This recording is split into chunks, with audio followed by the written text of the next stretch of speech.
Good morning students, welcome in the class 8। आज हम लोग देखने जा रहे हैं हमारा नया विषय इतिहास और नागरिक शास्त्र कक्षा 8वीं का पाठ 1 इतिहास के साधन। इतिहास के साधन में हम लोग देखेंगे कि जो वस्तु संग्रहालय होते हैं या फिर बहुत सारे मध्यवर्ती संग्रहालय या म्यूज़ियम के बारे में आपने जानकारी सुनी होगी।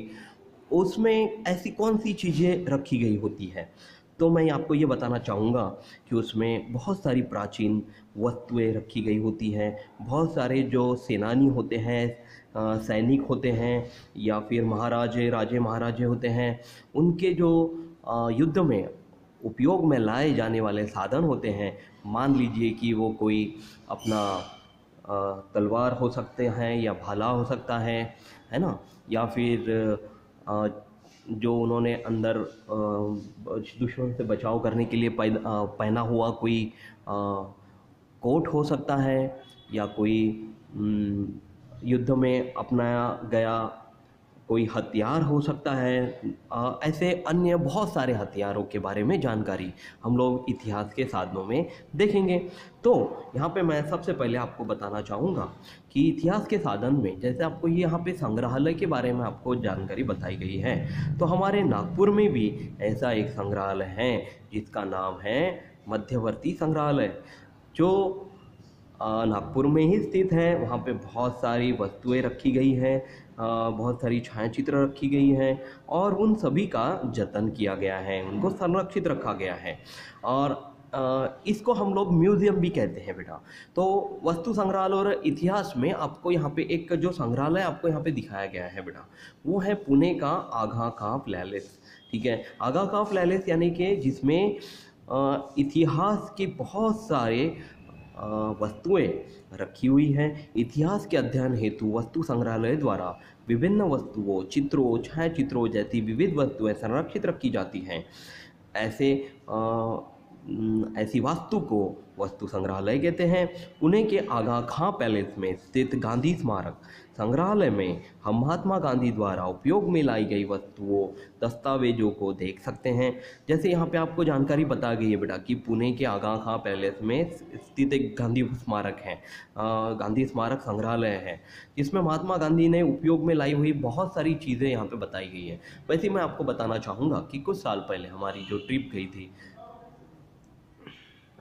वर्धा सेवाग्राम में, वहाँ पर हमने गांधी जी की जो कुटी देखी और वो कुटी देख के हम लोग सभी मंत्रमुग्ध हो गए, है ना।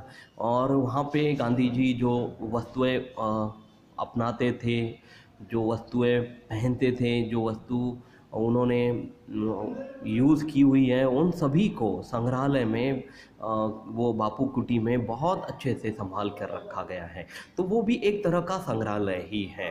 ठीक है, तो आज हम लोग ये इतिहास के साधन के बारे में शुरुआत से जानते हैं। तो हमने प्राचीन और मध्ययुगीन भारत के इतिहास का अध्ययन किया है। इसके पूर्व कक्षाओं में स्टूडेंट्स आपने मध्ययुगीन भारत और भारत का इतिहास कैसा रहा, है ना, शिवाजी महाराज का काल कैसा रहा, इनके सब के बारे में आपने अध्ययन किया हुआ है। तो इस वर्ष हम आधुनिक भारत के इतिहास के साधनों का अध्ययन करेंगे। जैसे हमारा जो आधुनिक भारत है, इसमें देखने जाने वाले इतिहास के कौन कौन से साधन हैं, उनका सबका हम लोग अध्ययन करेंगे। तो इतिहास के साधनों में महत्वपूर्ण 3 साधनों का समावेश होता है।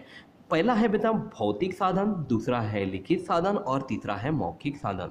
ठीक है, इसी भांति आधुनिक तकनीकी विज्ञान पर आधारित दृश्य, श्रव्य तथा दृश्य श्रव्य साधनों का भी समावेश होता है। मतलब इसी के अलावा यहाँ पे ये जो नए शब्द आपको यहाँ पे दिखाई दे रहे बेटा, ये जो मैंने बताया दृश्य यानी क्या होता है, जो कि हम लोग फोटो द्वारा या वीडियो द्वारा देख सकते हैं, इसे दृश्य साधन कहते हैं। श्रव्य यानी कि जो हमें सुनाई देते हैं, जैसे रेडियो हो गए, ठीक है, या माइक हो गया, स्पीकर हो गए, तो ये श्रव्य साधन उनको कहते हैं। और दृश्य श्रव्य साधन यानी कि जिसमें वीडियो और ऑडियो दोनों साधनों का समावेश होता है।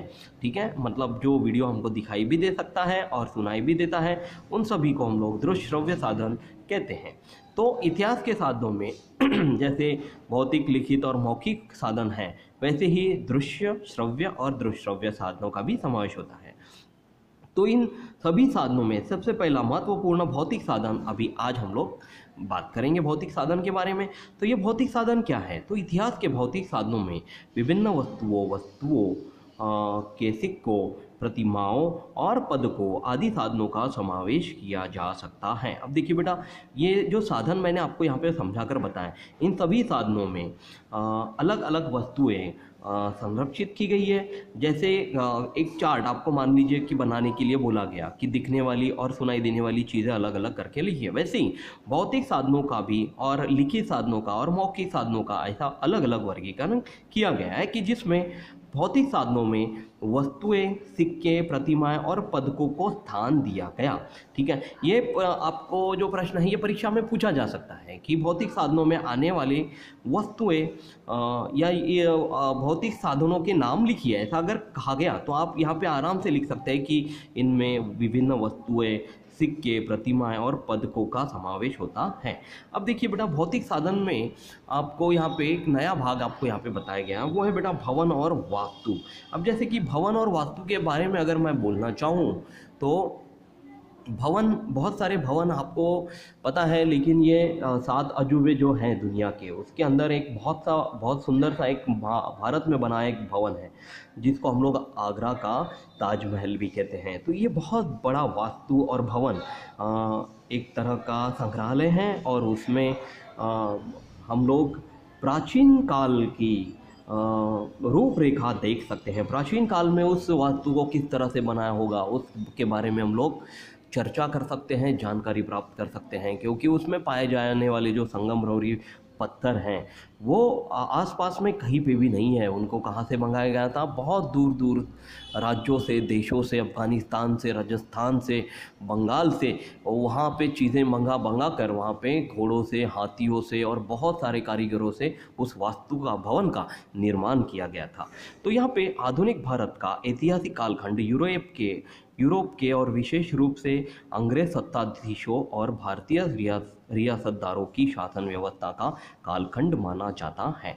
हमारा जो आधुनिक भारत जिसके बारे में हम लोग चर्चा करेंगे, उसमें कौन कौन सी चीज़ें हम लोग देखने जा रहे हैं, उसमें तो यूरोपीय कालखंड देखेंगे, फिर अंग्रेज़ों की सत्ता के बारे में हम लोग चर्चा करेंगे और भारत में रियासतदार जो थे उन्होंने किस तरह से हमारे भारत पर प्रभुत्व स्थापित किया हुआ था और हमें बंदी बना के रखा हुआ था। इन सब चीज़ों के बारे में हम लोग ज़रूर सामने चर्चा करने वाले हैं। तो इस कालखंड में विभिन्न भवनों, पुलों, सड़कों, प्याऊ, फव्वारों जैसी वस्तुओं का निर्माण किया गया।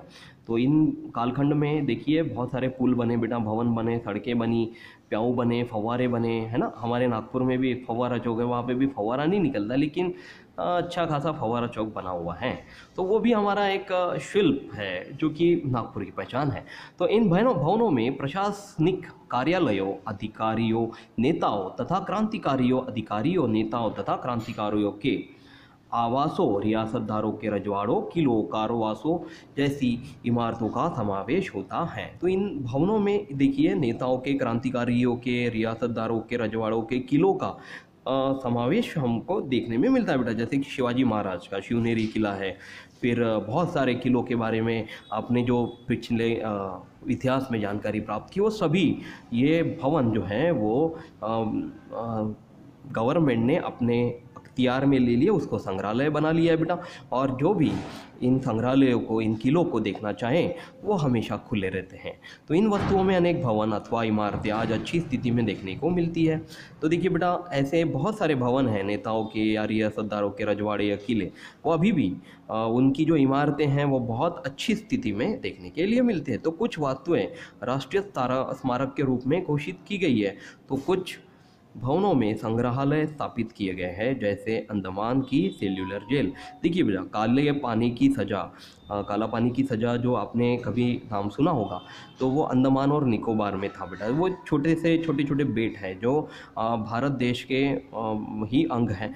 वहाँ पे जो कैदी रहते थे अंग्रेज़ सत्ताओं में, अंग्रेज़ सत्ता जब हमारे भारतीय के ऊपर जो जुल्म करते थे, उनमें जिन भारतीयों को सज़ा दी जाती थी उनको अंडमान निकोबार के सेलुलर जेल में भेजा गया होता था।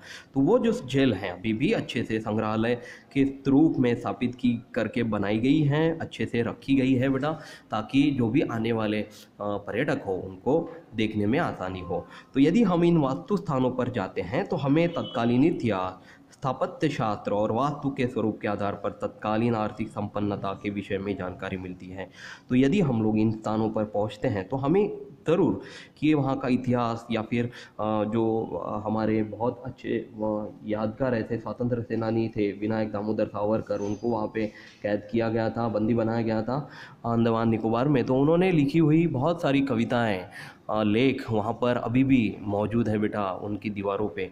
तो वो वैसे के वैसे ही रखे गए हैं। तो हमें उस ज़माने के बारे में, उस काल के बारे में बहुत अच्छी जानकारी वहाँ से मिल सकती है। जैसे अंडमान की सेलुलर जेल में जाने पर स्वतंत्र वीर सावरकर के क्रांतिकारी कार्यों के विषय में, मुंबई के मणिभवन अथवा वर्धा के सेवाग्राम आश्रम में जाने पर गांधी युग के इतिहास के बारे में जानकारी मिलती है। तो जहाँ जहाँ पे हम लोग जाएं, जहाँ जहाँ जो इतिहास संग्रहालय में आपको दिखाई देगा, उस क्रांतिकारी के बारे में ज़रूर वो आपको बहुत सारी जानकारी दिलाता है।